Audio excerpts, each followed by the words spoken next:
Hello everyone and welcome to today's Technical Tuesday. Today we've got Chris Edwards who'll be taking you through Arc Flash risk assessments. This session is being recorded and will be available for you to watch on YouTube and share with your colleagues in the next few days.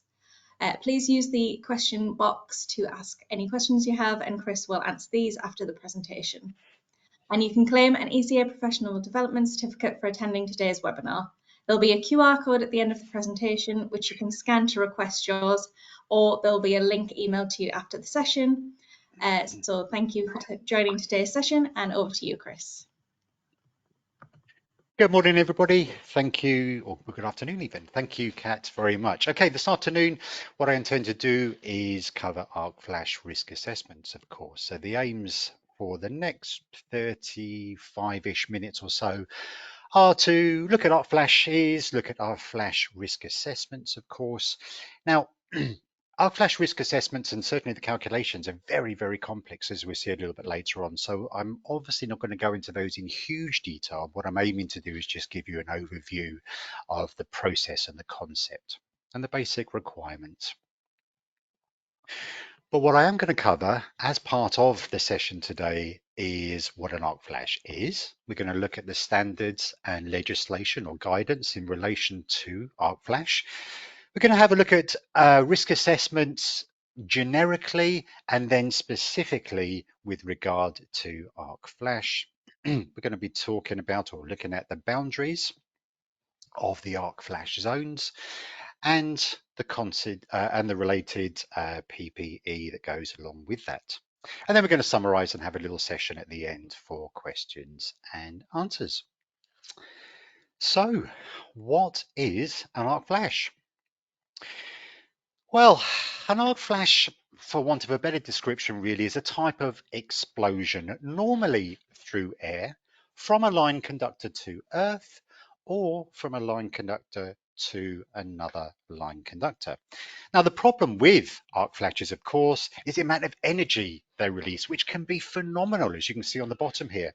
What they do is they release such a magnitude of energy that the temperatures reached are significant, up to nearly 20,000 degrees centigrade at its center. And this happens in such a short space of time as well, which we'll look at in a minute. But of course, at that temperature, one of the significant dangers is that that is sufficient to vaporize all known materials. So that's the arc flash itself. But an equal danger is the associated blast that you get with this. Because, of course, we're having such a quick heating up of the atmosphere, we get a tremendous expansion of air in the vicinity. Now, this expansion of air brings with it all sorts of hazards. It can firstly initiate a pressure wave, which can rupture the eardrums, collapse lungs. The sounds can be incredibly loud. They can exceed 160 decibels. And you get all the other aspects with this tremendous temperature coming at you too. For instance, molten material really flying at you at a significant speed. And not to mention, of course, the psychological aspect on you of all this. It's incredibly frightening. And it happens so quickly. And suddenly you're confronted with this tremendous hazard. So that is what an arc flash is. And I just thought it may be useful to sort of just provide a general sort of statistic on this, really.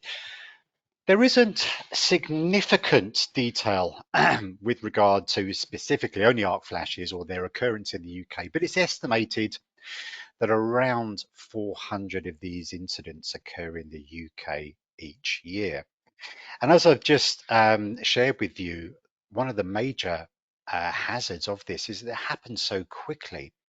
Normally within about 10 milliseconds, you get peak heat, peak pressure within such a short period of time. And of course, as we know, that is much quicker than any protected device is going to operate, and hence part of the danger that we've got associated with an arc flash. So what causes an arc flash? I mean, this isn't an exhaustive list, of course. I mean, an arc flash or a cause of an arc flash It can be a multitude of things, and these are just a couple here. It could be equipment failure, failure of the switch gear. It could be contaminated switch gear, live working on damaged cables, or working too close to live conductors. It could be loose connections, but more often than not, it is human error. And this covers a multitude of sins. It could be lack of awareness, lack of training, the incorrect use of tools or equipment. Could be closing a switch onto a fault if it's not rated accordingly, etc., etc. General competency issues, or just common or garden accidents. But these are most frequent causes of arc flashes. The consequences, as you can imagine, can be quite severe, of course. Massive injury, or potentially even worse to the worker or surrounding colleagues, of course. Damage, cost, disruption to the equipment, by and large, because this incident happened so quickly, and with such ferocity, it causes huge damage. So potentially we're going to be looking at replacing very costly equipment, downtime for equipment, etc. Not to mention, of course, the potential for legal action, business reputation or business loss, etc. And the HR costs, replacing staff, staff getting caught up in any disputes, all that sort of stuff. The consequences of an arc flash event are undoubtedly significant. But when I was putting these slides together, I thought, well, does voltage actually make a difference to arc flash? Because we often hear about 400 volts. What about 230 volts? Well, in a nutshell, yes, of course, voltage does make a difference, and to the significance of an arc fault. In general, the higher the voltage, the greater the gap that can be bridged by an arc. And furthermore, there is experimental evidence which concludes whilst 230 volts single phase arcs do occur, there's absolutely no doubt about that, they generally extinguish pretty quickly, self-extinguish, i.e. the voltage is not sufficient to maintain the arc. So yes, you will get a flash, yes, you will get a bang, and that can be scary in itself, but the bottom line is that the incident energy, in other words, the energy emitted by a single phase arc flash, is not generally significant enough whereby it crosses into the arc flash boundary. And we'll look at arc flash boundaries and what that means a little bit later on. But when you get generally into the 400 volts and three phase area, that's a whole different ball game. Experimentation shows that the arc is now able to sustain itself, and with the thermal effects, as you can imagine, multiplying in direct proportion to how long that arc is present, which makes sense, doesn't it? But given the amount of energy that this thing is delivering. So what will happen generally? So the three-phase arc will be sustained up to a point where whereby the equipment is damaged, where it's not able to sustain the arc, or potentially the protective device will operate, or the power source collapses, i.e. damage is so great that the power source is not able to continue. So voltage, yes, very much so. Three-phase is the one where it poses significant threat, but I'm not saying that you can't get it, but it's not so severe, clearly, for single phase, of course. What about standards and legislation? Well, there is guidance. There are some standards that relate to this, but generally speaking, the ones that we're going to look at are or have been adopted from North America. Now, this is the first one I wish to share with you. This is an IEEE standard, 1584. Entitled Guide for Performing Arc Flash Hazard Calculations. And as the title suggests, within this document, we've got the method on how to calculate arc fault and arc fault risk. Now, These calculations are based on evidence from laboratory testing, and I will cover a little bit more of that in the next couple of slides. But by and large, the UK has adopted this sort of methodology within IEE 1584. The other one, again, is a North American standard or guidance. This time, this one is NFPA 70E. Now, this one is slightly different. This details not necessarily calculations, but it provides some details for hazard risk categories, which are areas or proximity to the source of the arc flash, again, which we'll have a look at in a second. So there are two.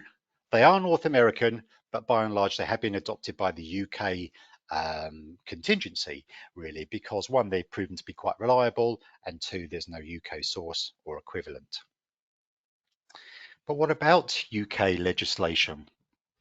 Well, arc fault or arc flash hazard is recognised in the Electricity Regulations 1989, sorry, is recognised as a hazard. But in UK, legislation is risk-based, as you can see on the screen here. Duty holders are responsible for managing the risk which they create, but there is no specific UK guidance document on arc flash, not official one.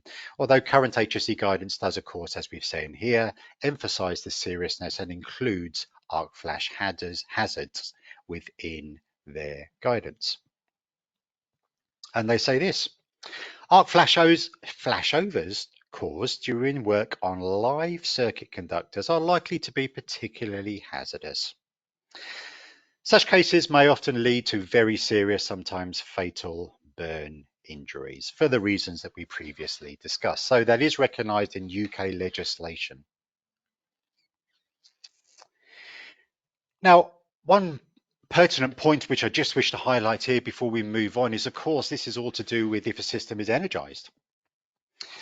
And an integral part of any risk assessment and the whole process that we're going to be talking about today is, does the equipment need to be energized? Because of course, if it's not energized, then we don't have any issues with arc flash potentially. Anyway, more of that a little bit later on. But one of my first unashamed plugs, we do have some guidance free to our members, ECA technical document, a guide on working live or not, and some of the decision-making process that may help you as to make those decisions. Okay, let's have a look at risk assessments, the basics. In many ways, the basic principle for risk assessment is no different for arc flash as to any other risk assessment, the high-level process, I mean. It may look very similar to this. This is not the only model, but this is one of the normally adopted sort of models. So what we would do, we would start off by identifying the hazard, i.e. what caused an injury. And we may look with specifics to the arc fault. We may look at the fault current, the voltages, and the electrical protection measures. So we identify the hazard. We calculate how likely it is to harm or to cause harm. So we look at potentially maybe system condition, age, maintenance considerations, type of equipment, and the specific task that we want to undertake. And then how can we manage the hazard? Can we eliminate it? How can we minimize it? And how can we mitigate? How can we deal with the residual risk once that remains after the controls have been put into place? Of course, a really important aspect of this, we need to monitor. Does the risk change over time? Are our competency levels maintained? I.e., if Joe is our man who does the arc fault risk assessment, is he now gone? It's been taken by Stan. Has Stan got the same level of experience? It's that sort of thing. We need to monitor it all the time. And that's really, really important. We can't just pull out or regurgitate a generic risk assessment. They need to be specific, they need to be up to date, and they need to be checked all the time. That's really important, particularly when you're talking about hazards of this magnitude. And then we review and we look at also whether the organizational risk assessment or risk appetite or capacity has changed. So that's a very high level look at a risk assessment and the whole process. One more unashamed plug, I'm sorry, but this is a cracking piece of software. Again, free to our members is this thing called ERAMS. And as you can see on the bottom box, there is a field tested professional software solution for creating and storing all of your contract risk assessments, free to ECA or as part of your membership. Okay, what about the specifics of Arc Flash risk assessment then? Now then, we obviously need to appreciate what we've got within our system. So we need to collect data. This can be many ways. It is recommended that you use schematic drawings, but of course the problem is with schematic drawings is how up to date are they? You know, time and again, I'm sure I'm not the only one. You go into a plant room and you've got these lovely drawings stamped around the sign, but they're not updated. They've been there. It's the same drawing for 15 years. And there was a major update 5 years ago. But we need to, the point is though, we need to collect the data. We need to understand how things are linked together. And we need all the data that is relevant. Conductor types, potentially, sizes, lengths, protective devices, voltage sources, etc. All the relevant information. What also may be important and useful for no other reasons that it may well be more up to date than the generic schematic charts we've got on the walls. Is there any test and inspection data? And of course, that might be really useful because then you could cross-reference it to your schematic drawings to make sure, actually, hang on a minute, there's a DB here on this test sheet that wasn't on your schematic. That sort of thing. Cross-reference the data to make sure it is up to date. And then it is strongly recommended that you enter this detail into software. Now, I will cover the reasons why a little bit later on, but in a nutshell, these are really, really complex calculations. There's all sorts of considerations to make. Another unashamed plug, I'm sorry, but I don't know whether you're aware or not, but members do have the opportunity for a discount on this electrical OM software. And within that software, it does have a bolt-on for Arc Flash calculations. But anyway, once you've got all that information and you've fed it into your software program, we're going to be conducting a short circuit study, really. Because what we want to calculate the incident energy. We want a given figure for at that particular piece of equipment or switchgear or whatever it may be, we have an incident energy, i.e. if an arc were to occur, that would be the value, that would be the magnitude of the bang, as it were. So the calculations will provide us with incident energy. And as I've just stated, this is the bang in the box, to put it in a very crude way. This is the heat energy that is exhausted, I suppose, from the arc, measured at a surface value of a surface area, and the value is measured in calories per centimeter squared. So a heat energy, calories in centimeter squared. Now, the radiated energy from the flash will decrease the further you are away from the source of energy. Sort of makes sense, doesn't it, really? So once we have that knowledge, once we have that information, we were then able to map zones in relation to this incident energy from the arc flash. And I will cover this in a second.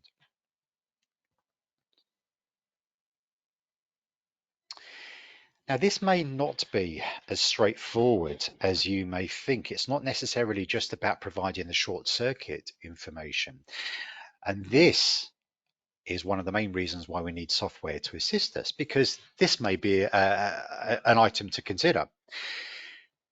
Not with regard to an arc fault, you may have higher impedance than a short circuit, for instance, presented at the arc fault or during an arc fault, which generally means that the arc current will be less than the prospective short current, and possibly as low as 35% of this. That may have an impact on the time that the protective device takes to operate. That is all part of the arc flash calculations, and it is very, very complex. But that's just to sort of get your minds thinking really with regard to this. It's not necessarily as straightforward as you may think. Indeed, it is quite complex. And just to give you an idea of just how complex this is, generally speaking, the methodology for calculating the arcing current or calculating the incident energy, there are 4 steps. Step number 1, calculate the arcing current. Now, I'm not going to go into detail. You can see the figures there. They are complex, but step number 1 will be determine the arcing current. Step number 2, from that information, we would then calculate the normalized incident energy. Now, this will give us a figure in joules. We then need to transfer or change the joules reading to calories, i.e. we then, from the normalized incident energy, we're able to calculate the incident energy. And from the incident energy at source, we are then able to calculate the arc flash boundary. Now, these calculations, as you can see in the screen here, they are available in our arc flash guidance, and I will be sharing that on the screen shortly. But just to give you the information, really, you know, I know I keep on mentioning that this is complex, but it really, really is. There are lots of formulas involved, and it's not a simple process at all. Hence the reason that we really recommend that this sort of calculation is performed by software. So what am I talking about when I mention arc flash boundaries? Well, arc flash boundaries, firstly, are detailed within this publication that we mentioned right at the very beginning. This is the NFPA 70E. And the edge of an arc flash boundary, i.e. literally the boundary of the affected area, has a calorific or has an energy value of 1.2 calories per centimeter squared. This is for this reason. 1.2 calories per centimeter square is generally considered to be the threshold at which, if that energy, if that heat, or if your skin is exposed to that heat for 1 second, you are likely to obtain second-degree burns at that level. At levels below that, you are not, and hence that is the reason why that is the boundary of the arc flash. Below that level of 1.2 calories per centimeter squared, is not considered to be the threshold energy for second-degree burns. Above that, it certainly is. And again, this IEEE guidance puts it very nicely and tells us this: the boundary within which a person could perceive a second-degree burn from an arc flash incident. So that's the reason we have this boundary. So what you get ultimately is this. So this is our switch panel, our LV panel, whatever you want to call it. Now we've got the door open, so that's where our person is working. Now the arc flash incident, if it were to occur in that scenario, the danger zone, the working distance zone, and the one I highlighted in red there is where it's considered to be the greatest ferocity of arc flash, because we're closer to the flash, of course, and that's where a man or lady is likely to be standing. And then, of course, you have the arc flash boundary, the point at which you get this 1.2 calories per centimeter squared. Excuse me. Now, this is the boundary. As we mentioned before, the 1.2 calories per centimeter, but that depends. That would shift depending on the incident energy. So of course, obviously, the larger the incident energy at source, the greater the distance of the arc flash boundary is likely to be, or definitely will be, before you reach that 1.2 level. So this level, this distance, this working distance, or certainly the arc flash boundary distance, is dependent on the level of incident energy in the first place, which sort of makes sense, really.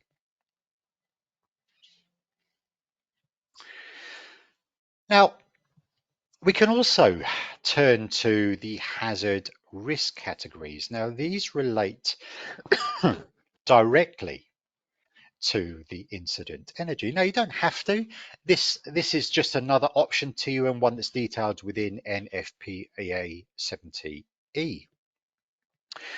But the reason that I'm highlighting this is one, that it's in there in the first place, and two, it gives you a sort of a nice color coding system that relates specifically to the numbers. So if we can see here, HRC hazard risk category 0 is considered to be incident energy 0 to 1.2. So you're right up to the boundary of the arc flash boundary there. That's considered to be 0. You're technically outside the flash boundary, or you're butting up to it. But once we go into hazard risk category 1 onwards, we're into the arc flash boundary area, and the closer we get to the source, the higher the incident energy goes, of course, which sort of makes sense. There are 5 categories, 0 to 4 inclusive. Now, once you've done your arc flash risk assessment and you've done your arc flash risk calculations, your software hopefully would churn out something like this. Now, this is just an example, but some of the things that I just wish to highlight on here, earlier on we were talking about the short circuit current, how it can sometimes differ to the calculated arc fault current. So here are some really good examples. So potentially here, we've got a short circuit current of 26 and an arc fault of not much less. But for some of these, it is significantly less. And that's the item that I was talking about earlier on, and this is why we need to perform these calculations. Now, this is the methodology, and this is the system of using the calculations outlined in the 1584. So what we will ultimately be left with is a calculating arc fault current, an associated incident energy reading, the boundary of the arc fault distance until we get to the 1.2 calories per centimeter squared, and the associated HRC, the hazard risk category. Now, can you see how the boundary is different depending on the incident energy, which makes perfect sense, doesn't it? Some of these are significant. We've got 6.9 meters here, as opposed to this one is just 1.1 meter. But this is the information that you would need. This is the information that your software will provide you with. And this is the information that we need, that if we're going to be asking our operatives to work in this environment, we wish to protect them from potential injury. So once we know the incident energy in a given area, we can apply these readings or these ratings to providing protective clothing. Now, I just wish to highlight here that the IEEE 1584, the document that informs us of the calculation methods, does align very nicely with an IEC PPE standard, which is always useful to know. Now, the IEE standard that I'm referring to is this one. I won't bore you with all the details on the screen. I'm not going to read that out as such, but this is the one that's applicable for selling arc flash protective clothing meant for the European Union. And it does relate very nicely to the calculations that we've already made, which is lucky really. But this is this is the one that tells us or informs us or gives us the rating for our PPE that we are likely to be using. Now, knowing the incident energy will allow us to select our PPE. Now, this is just an example. This is from ehazard.com, but this is the sort of thing then you're going to be presented with. You're going to have clothing that has a incident energy rating. but it's not necessarily as simple as we might think, because if we consider this image on the right hand side for a second, I mean, this is really, really cumbersome equipment. We really need to make sure that we can rely on our calculations and that we are using the associated PPE and we are selecting the PPE correctly, because we don't really want to under specify PPE, do we? I mean, that would be critical. You know, we're sending an operative into an area under protected. But similarly, you wouldn't want to have them in overly cumbersome equipment if they didn't have to be. Because you imagine if we've got our operative now, they're going into these areas, they're trying to work, they're trying to perform maintenance with all this cumbersome gear on. It can be really restrictive. I mean, you know, their scent is going to be cut down. They're not going to be here as well. They're not going to be able to see as well. Their movement may be restricted. All these sort of things we need to take into account. It's not necessarily as easy as just slapping on a bit of clothing. There are other dangers associated with this too.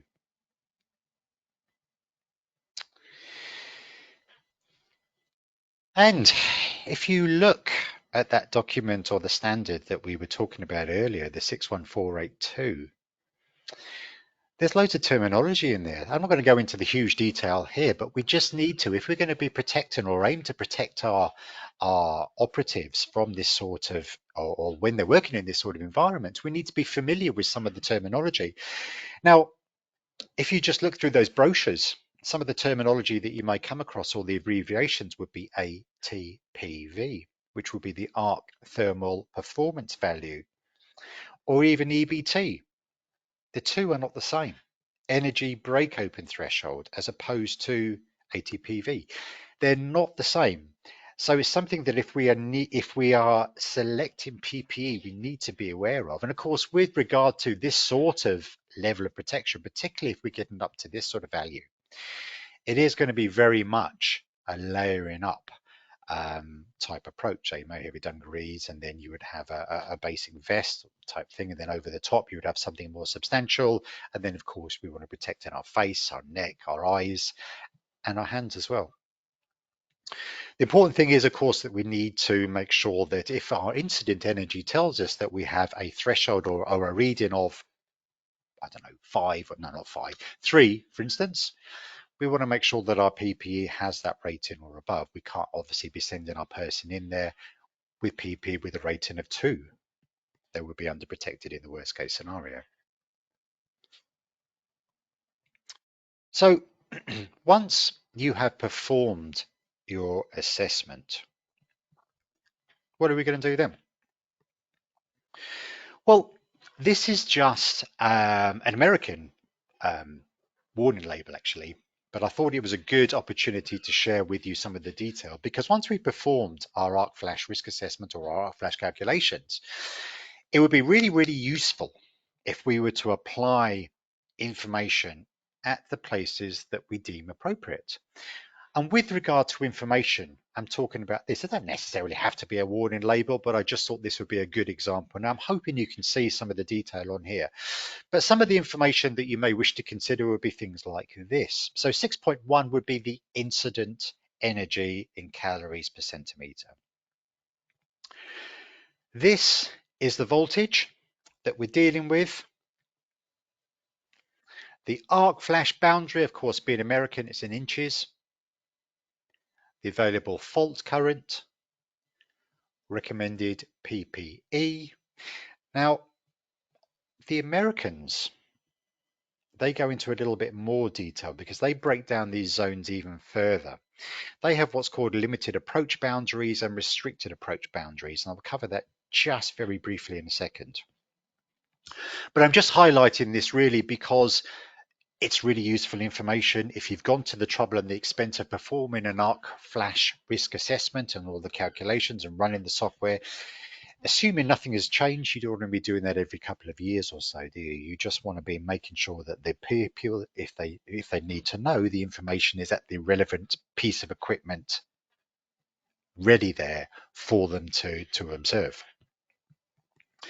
Now, as I said, the Americans do things slightly differently. They just break it down. And I will cover this just very, very briefly, just to give you that information, really. I'm not saying this is the right or the wrong way, but it's just a consideration. And it is in this, in the document, the 70E document that we were looking at earlier, or I mentioned earlier. But of course, they have the boundary.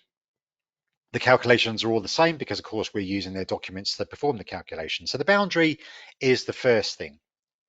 So they have the limited approach boundary, so that you can only enter if you're a qualified person or an unqualified person escorted. But then they have the next boundary. This is the restricted approach boundary, whereby the readings go up, the incident energy is greater.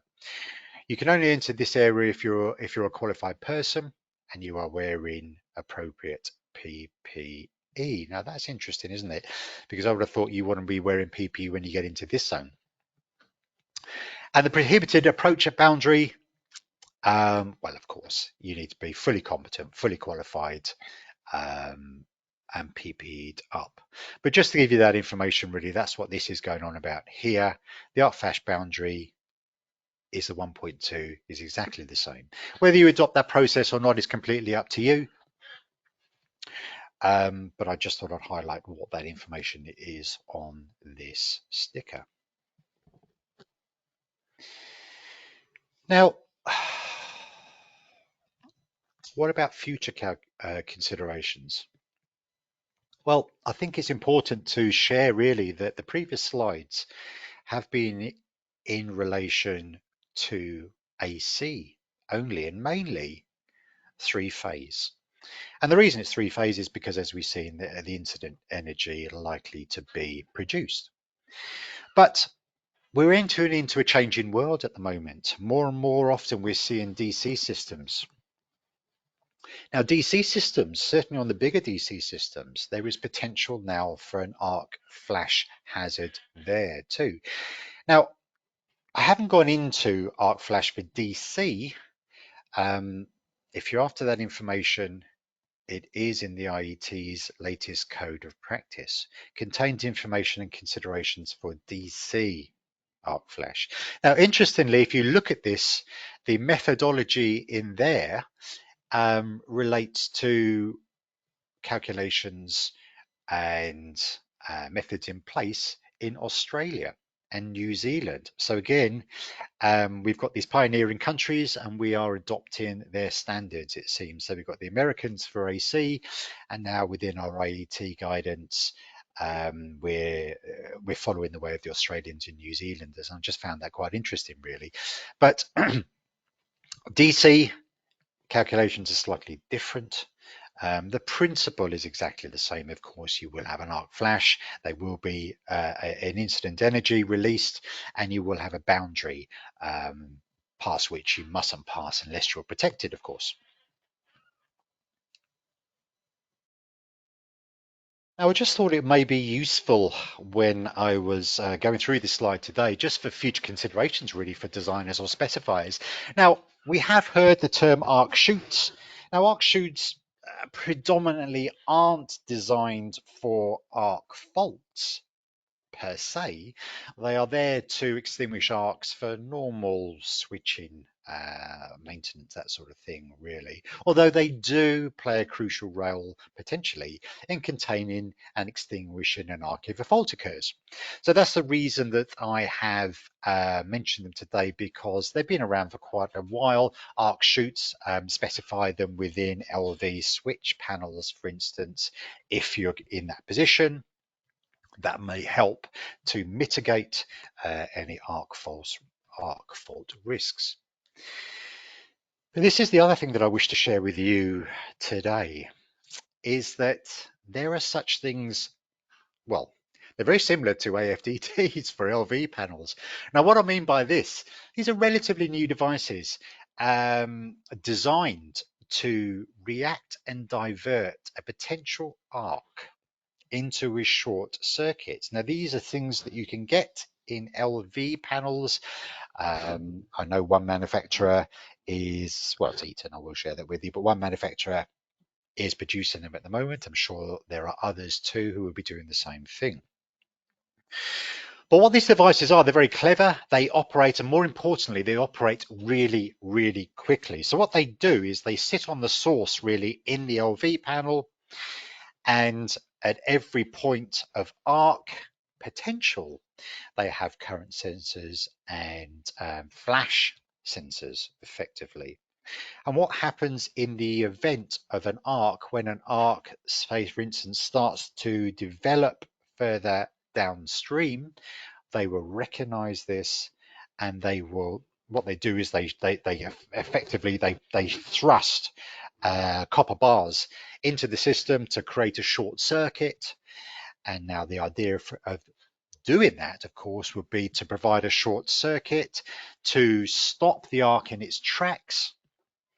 And if they're providing a short circuit, of course, the circuit protected device upstream will then operate before we get any damaging arc flash further downstream. Very clever. And the beauty about them is that they operate incredibly quickly. And that's the key. That's the key here. Because if you remember before, when we were looking at I think it's right back at the very beginning, arc flash temperature blast peak occurs in between about 10 to 15 milliseconds. So we've got a very, very short duration, and of course a protected device won't operate in that time. But these are designed to, they operate very, very quickly in order to stop an arc flash. It's just one consideration for designers. I'm not saying they're the be all and end all at all. I'm just sharing that information with you should you be interested. Okay, putting this all together. Arc flash risk assessment is a concept from North America, but clearly the same potential risks would apply to the UK. Arc flash calculations are incredibly complex, best left to the experts and or software. We do have guidance for members available free to download.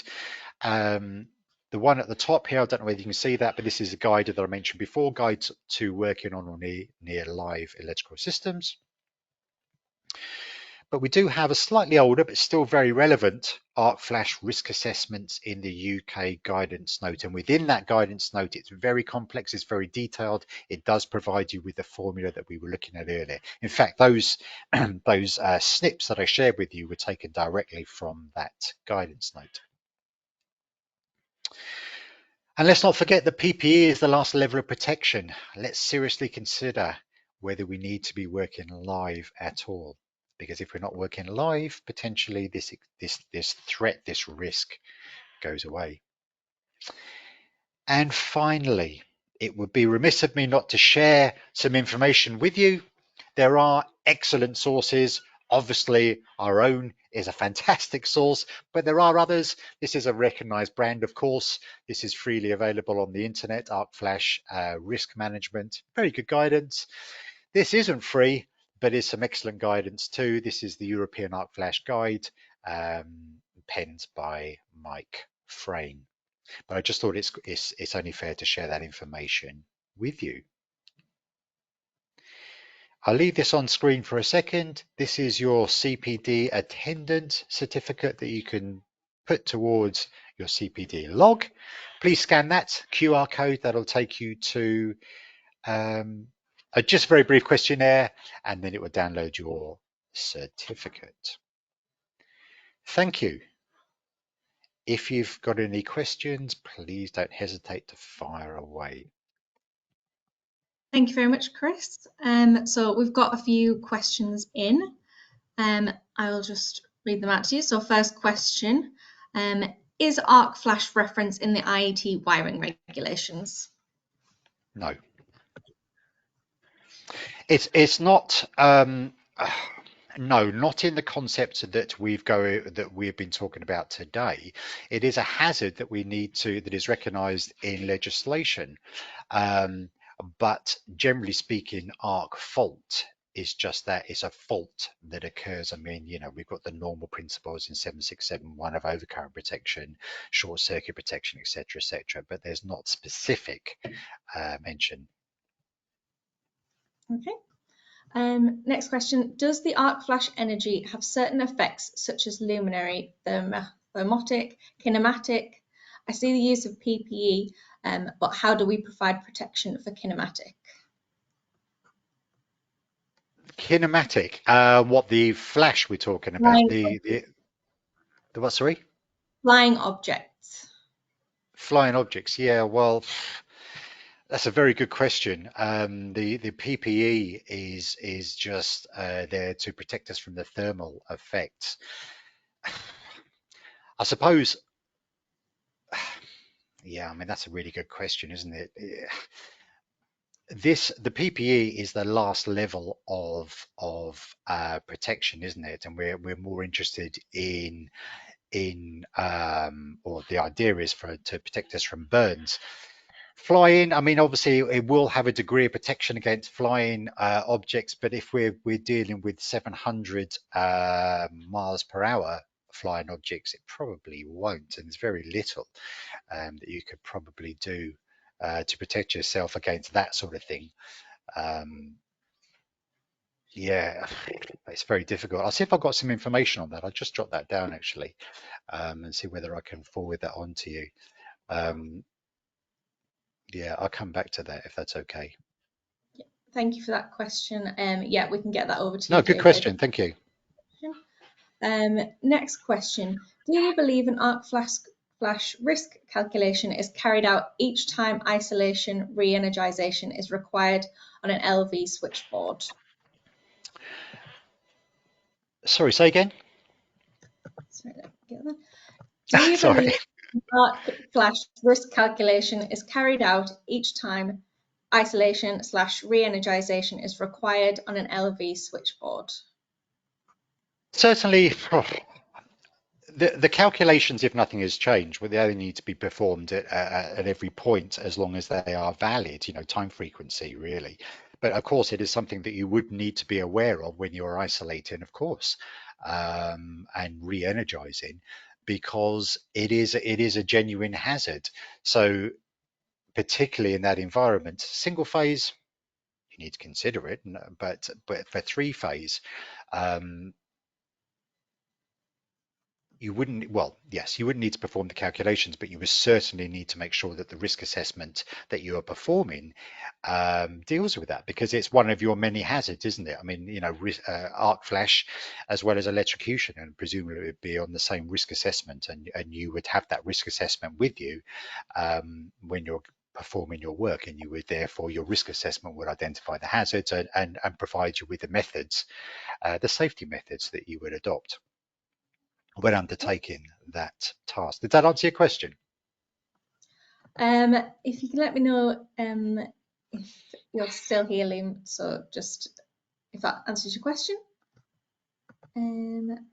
I mean, it's the sort of And thing, isn't it? When you are performing that work, it's the sort of thing that you would have in your mind when you're assessing the work. You would go in and you would say it's maintenance or whatever it might be. You would look at the switch and think, does that look right? Does it look like it's being maintained? What dangers am I going to, it's just basically having your danger radar up, isn't it? No, you wouldn't do the calculations, but certainly your radar will be up to the potential danger of an arc flash, and that would become more prevalent with these, the red flags would come up, wouldn't they? If it's something that doesn't look right, if there's thermal damage, it looks like it's loose potentially, all these is going to start having red flags, which would indicate that you need to take care, you need to make sure the measurements are in place. okay, thank you. We've got another question. Given that EV rapid charge points are used by members of the public who obviously don't wear PPE, have any arc flash been reported? Not as far as I'm aware. Slightly different. I know what you're saying, and it's a good question. But what we're talking about here, or the sort of environment we're talking about here, are maintenance or qualified electrical people working on switchgear, opening up switchgear. What we're talking about in this scenario is members of the public just using equipment, and that's sort of akin to members of the public switching on your fuse boards. No, I'm not aware of anything happening. That would probably be more likely to be electric shock rather than arc flash. But no, I'm not. I mean, it'd be interesting to see whether anybody's got any information on that, but I'm certainly not aware of it, no. Good. Is assessing quantitatively normal and acceptable? You'd have to look in detail at the guidance within the standards that I've referred to make a sweeping statement to say that it is acceptable. I wouldn't like to hang my hat on that. It depends on the environment. It depends on many factors. Um, so I wouldn't like to hang my hat on whether I could just make a generic statement as such. There are all sorts of considerations you would have to take into account to make that steer. But it could be potentially. Most cases, probably not, but it would depend. Okay, thanks, I mean, Chris. if you've got any specifics, I can take away and come back to you if you like. That's no problem at all. I Yeah. don't want to just leave you with a sort of generic comment, but it does depend. Okay. The AFDD for LV panels, does it Mm. indicate that there was a potential for arc flash prior to sending out a short circuit current to stop it from happening? Meaning, how do we identify that it wasn't just a short circuit? Good question. Um, the honest answer is I don't know. I haven't looked into the specific workings of that particular device. I know that they're essentially it's twofold. They have sort of flash sensors on them, and then they have current sensors on them.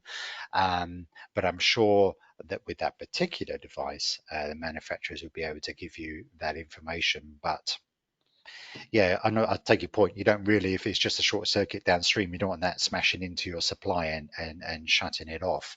But I guess better that than you have an arc flash. Whether they're resettable, I don't know. I just thought it'd be interesting. I'll be honest with you. I was only reading about that particular item this morning, and I thought it'd be useful to share with you. So I don't know is the honest answer. You'd have to refer to the manufacturer's data in that respect. But I just thought it'd be an interesting aspect to share with you. We've got another question. What effect does the type of enclosures have on your calcs, as many switches and MCCBs, etc., are operated by non-qualified persons in reset trips? So meaning what PPE they require just for switching. Um, just for switching. Well, good question. Um, Goodness me, so many. Again, that's so variable, isn't it? It depends on whether the installation is under supervision. It depends on the maintenance regime. It depends on how effective that is. But um, I remember once years ago when I was at Euston Station, we did an arc flash study just for switching, just for without even opening the panel. So it's still relevant. And then your risk assessment, your observations following that survey would dictate how risky that is. Because in theory, if you're just switching a panel that is secure, there shouldn't be any arc flash risk to you at that point. But it depends on many things. Again, it depends on maintenance. It depends on whether that panel is secured. It depends on the environment potentially, etc., etc. So, in theory, in a well-maintained new panel, you shouldn't potentially need any assuming that they didn't need any further given environment. But again, it depends on many aspects. It depends on all the aspects that I've just mentioned. But again, if you've got any specifics that you wish to for me to look at, I'm happy to do that if you wish, or to to comment further. Yep. Should we be installing AFDDs within all new LV switchboards as standard? Well, I was a bit nervous about using that terminology for this very reason. They are not technically termed AFDDs. They've got a trade name, but it's just I put that up on the screen because I thought that they're very similar principle to that. Should they be installed? Hey, that's down to the specifier. That's down to the cost, effectively, because they always come with a cost. Again, in theory, if you're mitigating, if you're using proper equipment, if you're using proper trained personnel, if your procedures are in place, if you're working dead, you don't need it. All this sort of stuff. Again, there are so many variables in this. It's quite a complex melting pot. But Should they be? Whether they will be as part of the future, who knows? I can't really see them being designed in or mentioned in 7671, for instance. They're more likely to be specified in, a specification.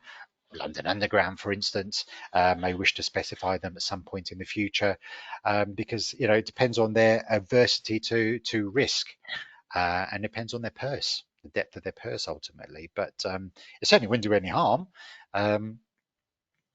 Given that we don't, the comment before and the question before, whether these devices would just kick in on a short circuit or whether they would recognize an arc fault. But no, good question. Who knows whether we might see them in the future? Depends how reliable they are, I suppose. And we've just got a comment. They are called an arc quenching device, not an AFDD for LV switchboard. They are indeed. They are indeed, and they've got a trade name, and I mentioned the manufacturer before. Yeah, they are not AFDDs. I put that on the screen as a little bit of tongue in cheek because they're very similar, but with hindsight, it may not have been the best terminology. But I take that point. But they are there to detect an arc fault and to protect from it. Yeah. Thank you. Lots of good questions. I've got a long one here. A lot of Uh-oh. designers and specifiers are starting to call for switchboards to be compliant to IEC 61641 arc fault containment. The likelihood of an arc generating with all the covers in place are slim. As per the start of the talk, if the covers are open, which is when the arc is likely, then arc containment would be invalid. What are ECA's thoughts on this within LV switchgear assemblies within the industry, as it seems like it really isn't required within the industry where we are promoting safe design and manufacturing? Yeah, no, that's a cracking question, isn't it? And it's a really nice question, assuming this is the last one to sort of end on, really, because it encompasses everything that we've already discussed. Yes, if you have panels built to this standard, if you've got all the systems in place, you may not wish or you may not need to be so concerned about LV panels. But of course, the point is that arc flash is generally occurring when we're working on them, i.e. when you're opening the front cover or you're opening the door, whatever it may be, and therefore you are potentially exposed to the internals. Now, I appreciate that some of the internals will have arc fault or arc flash mitigating, and as we get more and more safety conscious, these will be built in, but there will be an inherent risk at some point. As long as we're working live, there is going to be some sort of risk, and that, of course, then is where we need to look at this, identify it, and react accordingly. But yeah, I mean, it's a really good point, and as I say, it just encompasses everything that we've just discussed. New panels, new safety measures, new specifications, innovation in the industry is starting to reduce the risk, which is a great, great thing. It's an exciting industry we work in. It comes at a cost, but ultimately, at some point, human beings are going to open the door and start working on it, and that's where we potentially start having a problem. We can mitigate that risk to a degree, and then after that, we need to look at the other issues. But great question. Thank you for that. And great statement. Yeah, I think that's the last question. So thank you very much for all of your questions. We've just been sent a interesting document from BEMA about arc fault mitigation in low voltage assemblies. So I can share that with you. But yeah, I think that's it. That's a good point, actually. Yeah, that's excellent document and is freely available. Right. Well, thank you, everyone. Thank you, Chris. If you haven't had a chance to get your professional development certificate, that will be coming out to you in email. And this recording will be available to watch on YouTube, so feel free to share it with your colleagues. Thank you very much. Thank you, everybody. Thank you, Kat. Have a good afternoon. Bye-bye.